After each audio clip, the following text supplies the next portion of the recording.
Mungkin ada tanggapannya dari Mbak Imelda dan juga Mbak Endang. Ya gimana sih kayak anak-anak milenial seperti kita akhirnya bisa bermimpi untuk punya properti gitu. Ya, jangan bermimpi lah, direalisasikan saja. Realisasi. Mungkin sedikit tanggapan ya. Terima kasih sebelumnya. Mudah-mudahan kami dari pihak property developer ini bisa memberikan insight buat teman-teman yang mau melihat property outlook, khususnya mungkin tadi ya, milenial atau setelah milenial itu apa sih generasinya, Pak? Alpha ya? Kayaknya Alpha 2010 kayaknya Mbak. Setelah milenial. Gen X ya? Iya, sepertinya. Ya, nggak salah ya. Kalau saya milenial, tapi milenialnya ini udah, kan milenial tuh mulai 80. Kalau saya tahun 82 lahirnya.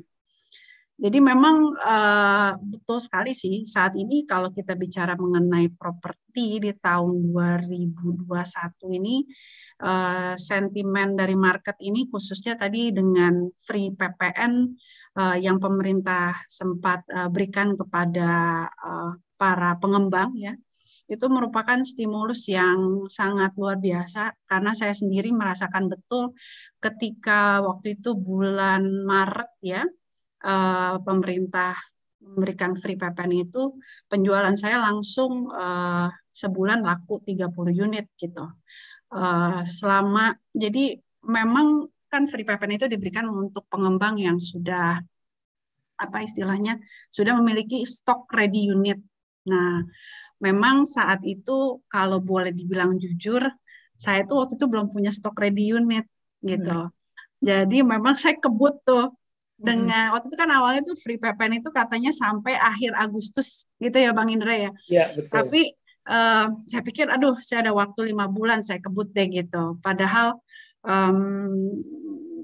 saat itu agak deg-degan juga gitu karena saya tahu ini adalah kejar-kejar target. Cuman kalau saya nggak pakai momentum itu takut ketinggalan juga gitu. Dan akhirnya memang kita mengambil keputusan secara kolektif dari tim kita untuk mengambil resiko untuk membangun dengan asumsi pokoknya saya targetin dulu tuh 1 bulan kayaknya harus laku kurang lebih sampai 30 unit gitu. Dan waktu itu dari kontraktor juga agak empot-empotan juga gitu. Makanya sekarang harga besi naik ya karena ternyata permintaan dari pengembang untuk pembangunan tuh dahsyat banget gitu. Dan akhirnya ternyata untungnya pemerintah nih mengundurkan waktu hingga Desember gitu untuk kita bisa membangun itu langsung kayak napas lega juga gitu ya. Dan ternyata dari Ray saat ini juga akan mencanangkan katanya mau diperpanjang lagi. Ini kami dari pengembang harap-harap cemas nih Pak Indra untuk mudah-mudahan ini bisa menjadi stimulus supaya dari orang-orang ini sebenarnya kalau saya lihat tuh mereka punya daya beli ya gitu untuk bisa membeli properti, tapi memang mereka menunggu momen yang pas gitu. Nah itu sekilas outlook dari properti di 2021. Sampai lupa saya mengenalkan diri saya gitu ya. Saya ini pengembang properti Imelda Francisca dari Bogor. Agak lucunya itu memang saya sebenarnya tahun 2005 ini saya Miss Indonesia. Saya bergerak di dunia media itu kurang lebih sebenarnya 10 tahun. Jadi sempat melalang buana sebagai presenter, sebagai host, dan sebagai penulis juga. Saya menulis 2 buku gitu. Dan akhirnya tahun 2014 ini memang masuk ke dunia properti gitu. Awalnya lucunya saya itu di warehouse, jadi saya jualan warehouse. Dan setelah 2 tahun saya diberikan tantangan baru oleh pihak owner gitu untuk bisa mengembangkan 25 hektar persisnya di Kota Bogor. Nah ini kurang lebih nih gambar proyek saya yang ada di Kota Bogor backgroundnya gitu. Jadi ada mixed use development, ada landed house, terus juga ada nantinya apartemen dan juga mall yang ada di 25 hektar kawasan kami gitu. Dan bicara mengenai properti khususnya di tahun 2021 ini memang saat ini Bogor ini sedang naik daun, sedang harum namanya. Karena kalau kita bicara properti ini, setiap daerah itu kayak punya jiwanya masing-masing. punya karakteristiknya masing-masing karena si buyernya itu sendiri juga pasti beda. Tapi Bogor ini kenapa mulai naik daripada sentimennya itu karena pengembang-pengembang besar seperti teman-teman dari Ciputra, Sumarekon, Adikarya gitu itu mulai masuk untuk bisa mengembangkan rame-rame Kota Bogor. Jadi properti ini semakin rame yang main di sana semakin bagus gitu. Jadi the more the merrier gitu ya. Dan memang lagi catatan daripada teman kita Sumarekon ini saya ikut memantau juga waktu mereka launching yang pertama sold out, launching kedua 400 unit sekian kalau nggak salah juga sold out gitu. Jadi ini bagus sekali gitu. Dan kami pun dari pengembang yang Kota Bogor ini juga kayak merasa bahwa saat ini investor-investor dari luar Kota Bogor seperti Jakarta mulai melihat adanya investasi peluang di properti di Bogor.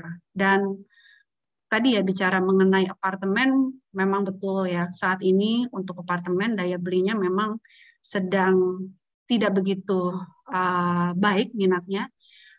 Kenapa saya pikir land menjadi baik? Karena sangat satu tangible ya terlihat gitu dan secara value itu juga tangible itu ya bisa dirasakan juga dengan adanya perkembangan dari daerah tersebut.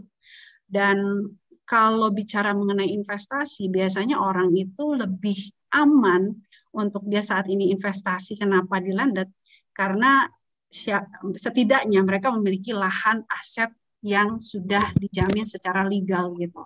Tapi kalau orang bicara mengenai investasi di sebuah apartemen, mereka akan melihat who is the developer behind it gitu, siapa pemainnya gitu, apakah kredibel gitu, apakah akan dibangun, karena itu menjadi satu acuan juga apakah orang ingin bisa berinvestasi. Nah kalau di landed house ini yang saat ini juga sedang saya pasarkan gitu, itu biasanya yang dilihat khususnya pasti hanya legalitas tanah yang perlu dipastikan gitu. Nah, makanya menjadi salah satu pilihan juga. Dan kenapa tadi minat dari properti juga masih cukup besar, saya pikir betul sekali karena juga memang kebutuhan yang masih primer ya untuk masyarakat di Indonesia ini gitu.